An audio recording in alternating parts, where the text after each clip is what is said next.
Y ese tipo, llamado Matías, estaba dispuesto a ayudarme pro bono para meterle una demanda colectiva que lo dejaría temblando. El juego había comenzado. Y yo iba ganando terreno. Matías era de mi edad, 25 años, pero hablaba y se movía como alguien con el doble de experiencia. Había sido estafado por Marco hacía un año, cuando intentaba lanzar un podcast musical. Le robó 70.000 pesos por un supuesto paquete completo de producción y distribución, y cuando quiso denunciar, la policía se lavó las manos. Sin pruebas concretas y sin testigos, no pudo hacer nada. Pero ahora somos varios, me dijo con una media sonrisa. Y eso cambia todo. Nos reunimos en su pequeño despacho legal junto a Diego y 3 víctimas más. Matías nos explicó el plan para armar una demanda colectiva bajo el delito de fraude agravado con dolo reiterado. Suena técnico, pero en palabras simples, demostrar que Marco operaba con intención de estafar de forma sistemática, aprovechándose de jóvenes talentos para quedarse con su dinero. La clave estaba en las pruebas. Y yo tenía muchas. Reunimos contratos, mensajes de voz, correos, transferencias, testimonios por escrito. Incluso conseguimos un audio donde Marco le decía a una víctima: ya sabes cómo es esto, papá. Si no inviertes, no hay forma de sonar. Pero tranquilo, con lo que me diste ya estás dentro del juego. Eso, dicho después de haber cobrado y desaparecido. Matías preparó el expediente como si fuera una bomba legal. Yo me encargué de crear presión en redes sociales. El sitio, El fraude de Marco Elías, explotó en visitas. Algunas influencias musicales comenzaron a compartirlo. Artistas emergentes nos escribían agradecidos. El nombre de Marco comenzó a mancharse. Fue entonces cuando Marco reapareció. Me escribió desde un número nuevo, directo a mi teléfono. ¿Crees que esto se va a quedar así, mocoso? Estás jugando con fuego. Te metiste con la persona equivocada. No respondí. En vez de eso, compartí su mensaje en la página. La gente reaccionó de inmediato. Algunos lo insultaban, otros advertían que esa amenaza lo hundiría más. Ya no se trataba solo de mí, era una comunidad entera la que había despertado. Una semana después, Matías presentó la demanda formal ante la fiscalía. Mientras tanto, yo seguía alimentando la exposición. Hice un hilo detallado en Twitter, con cada víctima identificada como caso 1, caso 2, y así hasta el caso 11. Algunos medios independientes se interesaron. Me entrevistaron. Otros afectados salieron a contar sus historias en TikTok. Marco ya no podía esconderse. La presión subía como una maria. Pero faltaba lo mejor. En uno de los grupos, alguien compartió una información valiosísima. Marco tenía una nueva víctima en proceso, un joven llamado Iván que estaba a punto de transferirle 150.000 pesos. Logramos contactarlo a tiempo, le mostramos todo. Y no solo evitamos la estafa. Iván accedió a grabar la conversación que tuvo con Marco. En esa llamada, Marco decía textualmente: si tú sueltas el dinero hoy, te consigo una colaboración con un reggaetonero de renombre. Pero tiene que ser hoy, porque mañana ya tengo otro que si quiere invertir. Y luego: yo no doy recibos, compa. Así es como se mueve esto en la industria de verdad. Ese audio fue la estacada.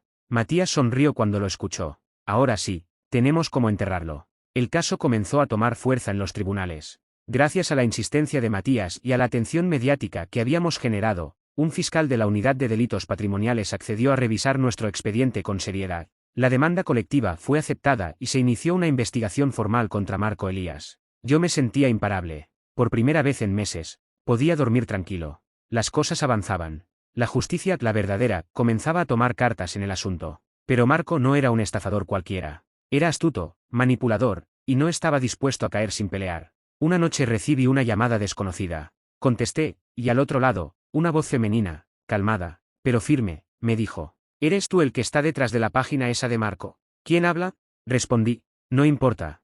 Solo quiero que sepas que estás poniendo en peligro a mucha gente inocente con esto. ¿Inocente? Estás bromeando. Marco tiene familia, tiene socios, gente que depende de él. Si sigues con esto, alguien podría salir muy perjudicado, y no necesariamente él. Colgó. No era solo una amenaza, era una advertencia bien planeada. Al día siguiente, mi página fue denunciada en masa por difamación y suspendida durante varias horas. El hilo de Twitter desapareció misteriosamente y mi cuenta fue restringida temporalmente. Supe que él estaba detrás. Pero eso no fue lo peor. Esa misma semana, alguien rompió el parabrisas de la moto que usaba para trabajar. En el manillar dejaron una nota escrita a mano. Última advertencia. Dedícate a otra cosa. Temí por mi seguridad, temí por mi madre, por Diego, por todos los que estaban metidos en esto. Me sentí atrapado. La adrenalina que me había impulsado hasta ahora se convirtió en ansiedad. Por primera vez dudé, valía la pena seguir. Llamé a Matías. Le conté todo. Hubo un largo silencio. Sabía que esto podía pasar, dijo por fin.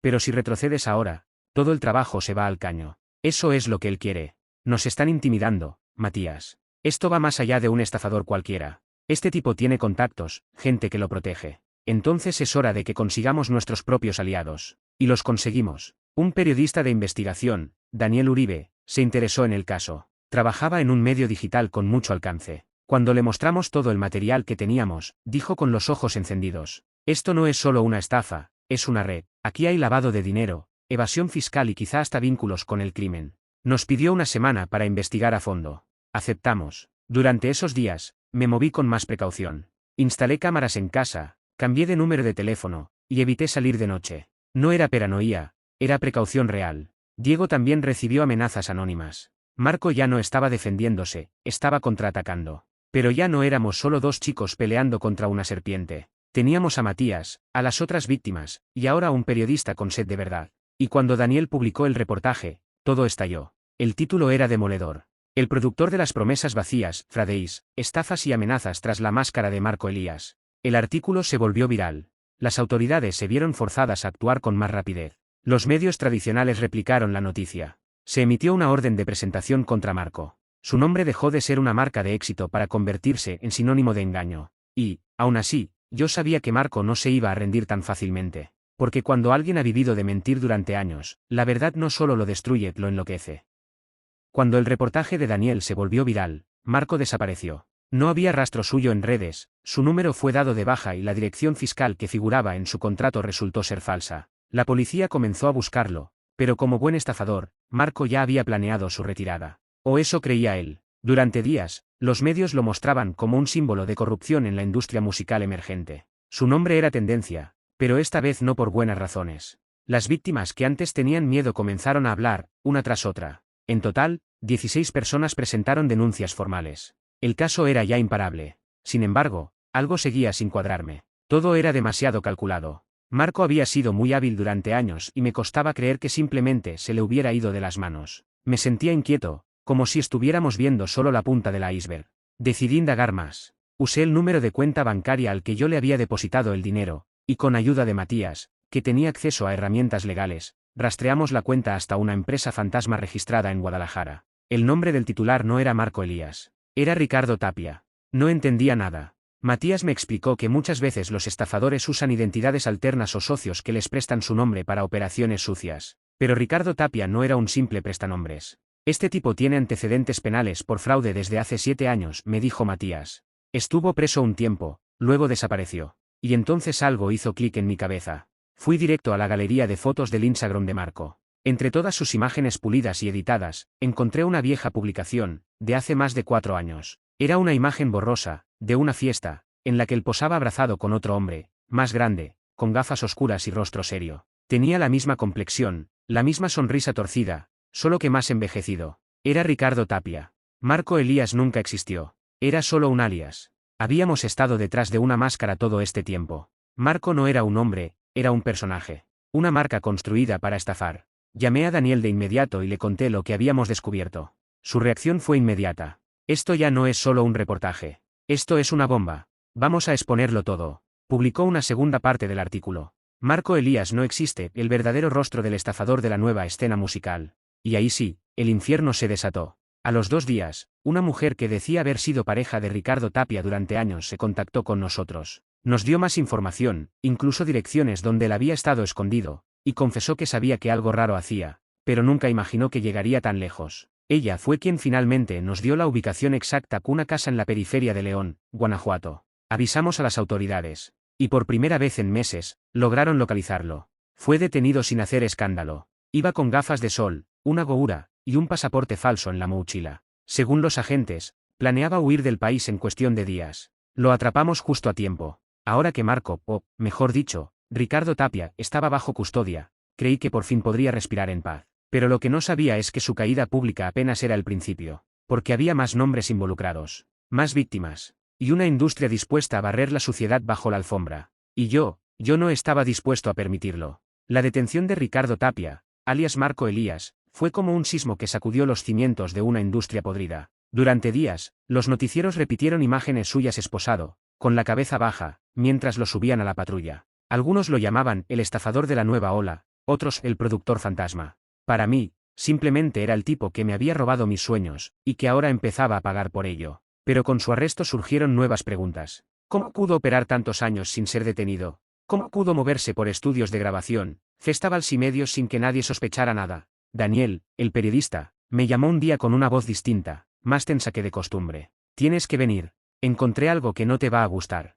Nos reunimos en la redacción del medio donde trabajaba. Me llevó a una sala con su laptop y me mostró unos documentos y correos filtrados. Correspondencia entre promotores de eventos, programadores de radios locales y hasta un supuesto representante de un sello discográfico independiente. En todos había algo en común: conocían a Marco Elías, sabían de sus manejos extraños, pero decidieron callar. Uno de los correos decía literalmente: mientras no me afecte a mí, que haga lo que quiera con esos chavitos. Yo solo quiero que cumpla con la cuota de exposición.